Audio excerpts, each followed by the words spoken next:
Good news sa Lakers fans. Rob Pelinka handa nang ibigay ang lahat ng asset kay Giannis at ibang target na role players. Aprobado din sa bagong owner ng Lakers. Pero bago yan, kanina nga ay naging trending sa social media ang mga pahayag ni Kevin Durant patungkol kay Stephen Curry matapos ang isang podcast episode kung saan kasama niya si Fred VanVleet. Isa sa mga mainit na napag-usapan nila ay ang umano'y pagiging palpak ng NBA All-Star Game sa mga nagdaang taon. Ayon kay KD, hindi na raw talaga kasing saya at kasing seryoso ang All-Star Game kumpara noon at parang exhibition na lang na wala ng tunay na competition. Sinabi rin niya na sa next generation ay kakaunti na lang ang pwede nilang asahan na maglaro ng seryoso. Binanggit niya na tiyak na hindi raw kasama rito si Anthony Edwards na sa huling All-Star Game ay tila hindi man lang nagseryoso sa laban. Dagdag pa niya, pati sina Luka Doncic at Nikola Jokic ay hindi rin daw talaga nagseseryoso sa ganitong uri ng laro. At para kay KD, tila sina Victor Wembanyama at Shai Gilgeous-Alexander na lang ang maaaring maging mukha ng susunod na henerasyon na may tunay na competitiveness. Diretsahan ding sinisi ni Kevin Durant sina Stephen Curry at Damian Lillard na tila walang ibang alam ay ang panay-tira lagi mula sa logo. Dahil dito, nawawala raw ang intensity ng laro at nagmumukhang hindi na seryoso ang All-Star Game. Ayon pa kay KB, sila raw ni LeBron James ay palaging sineseryoso ang ganitong mga pagkakataon dahil alam nilang nakatingin ang mga batang manlalaro sa kanila bilang ehemplo.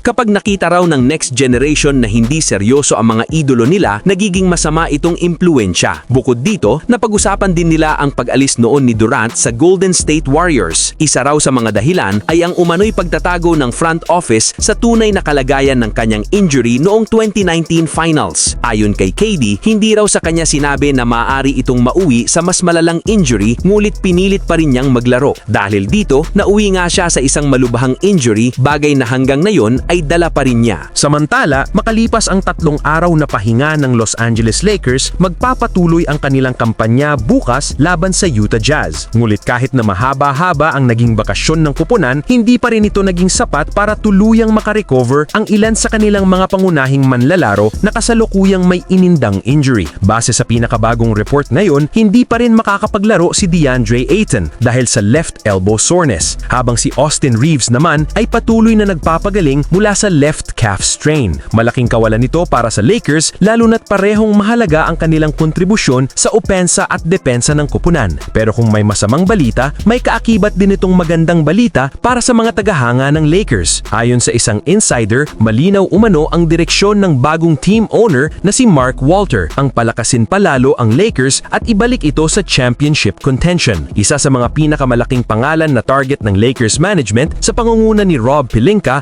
ay walang iba kundi si Giannis Antetokounmpo sakaling maging available ito sa trade market. Ayon sa mga ulat, hinihintay na lamang umano na mag-request ng trade si Giannis sa Milwaukee Bucks na sinasabing bukas na rin sa posibilidad na pakawalan ang kanilang franchise star. Dahil dito, kasalukuyang iniipon ng Lakers ang kanilang natitirang draft picks at mga batang player upang makabuo ng solidong trade package para sa Bucks sa layuning maitambal si Giannis kay Luka Doncic sa mga susunod na taon. Malaki ang maitutulong ni Giannis sa Lakers, lalo na sa tabi ni Luka. Magdadala siya ng elite defense, rebounding at inside scoring na babagay sa playmaking at shooting ni Luka. Sa pick and roll situation, halos imposible itong pigilan. Bukod pa rito, mababawasan ang pressure kay Luka sa depensa dahil kayang takpan ni Giannis ang maraming posisyon. Ito ang nakikitang pangunahing hakbang ng bagong pamunuan ng Lakers upang makabuo ng mas malaking tsansa na magkampiyon sa hinaharap.